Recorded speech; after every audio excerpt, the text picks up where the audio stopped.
Next course of action क्या होगा, इसके लिए हम लोगों को मीटिंग है and we have decided that we are going to go for a 1 day bandh एंड उसका कैसे होगा, कहाँ में होगा, कौन से तारीख को होगा, उसी के लिए हम लोग का आज मीटिंग था। हम लोगों का जो डिमांड है वो किसी कम्युनिटी के खिलाफ नहीं है, लेकिन हम लोगों का जो डिमांड है वो अपना तिपरासा के लिए। और मुझे लगता है कि while the government of India is been very positive, home minister has been very positive, लेकिन हमको अपना प्रेशर रखना पड़ेगा। जब तक हम प्रेशर रखेंगे तभी हमको गवर्नमेंट ऑफ इंडिया सीरियसली ले।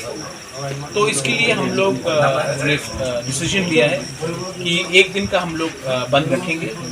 और मैं अपील करता हूँ कि सब तिपरासा जो मोथा के साथ है, जो मोथा के साथ नहीं भी है लेकिन दिल से तिपरासा है, उसको इस बंद को सपोर्ट करना चाहिए।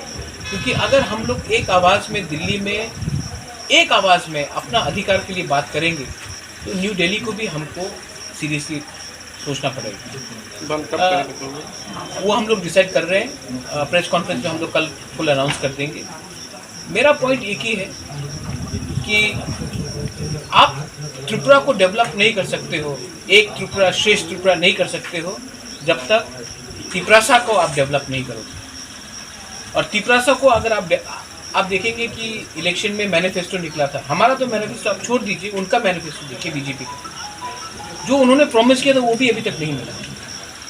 क्यों नहीं मिल रहा है? क्योंकि हमको लगता है कि हम लोग के लीडर्स जो दिल्ली जाते हैं वो लोग एक आवाज़ में बात नहीं करते हैं। मैं कोशिश कर रहा हूँ कि अपने कम्युनिटी के बारे में बात करूँ, हम लोग सब कोशिश कर रहे हैं, ये टीम एफर्ट है। और मैं सबको अपील करता हूँ, अगर आपके दिल में तिपरासा और हमारे बच्चे का नेक्स्ट जनरेशन के लिए कुछ भी चिंता हो तो हमको गवर्नमेंट ऑफ इंडिया को समझाना पड़ेगा, दिखाना पड़ेगा और समझाना अच्छे तरीके से पड़ेगा कि आप हमारे संग न्याय कीजिए, हमारे संग अन्याय हुआ है, वो अन्याय को अगर आप ठीक कर सकते हैं तो हम आपके साथ हैं, अगर नहीं है तो ये गलती हम लोग भी इंडियंस हैं, हम लोग भी अपने देश से प्यार करते हैं, आपको हमारे बारे में सोचना पड़ेगा।